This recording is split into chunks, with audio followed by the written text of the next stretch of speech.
दरम्यान मराठी माणूस कुणामुळे मुंबई बाहेर फेकला गेला, वाघाचं कातडं घालून कुणी वाघ होत नाही. उपमुख्यमंत्री एकनाथ शिंदेंनी ठाकरे गटावर हा निशाणा साधलाय.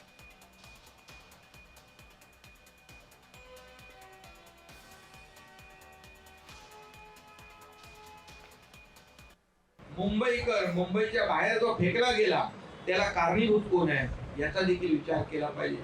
त्या मुंबईकरांना आम्ही SRA आणि तुम्ही जे मगाशी सांगितलं म्हाडा याच्या माध्यमातून पुनर्विकास करून मुंबई बाहेर फेकला गेलेला अगदी वसई विरार नाला सोपारा इकडे अंबरनाथ बदलापूर इकडे गेलेला मुंबईकर पुन्हा मुंबईमध्ये आम्हाला आणायचं आहे.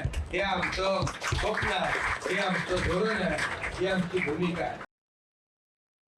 प्रत्येक जण शिवसैनिक एवढे लोक आज तुम्ही प्रत्येक जण ढाण्या वाघ आहात आणि विरोधकांना चारी मुंड्या चित लोळवण्या एवढी ताकद तुमच्या मनगटात आहे, तुमच्यात ती ताकद आहे.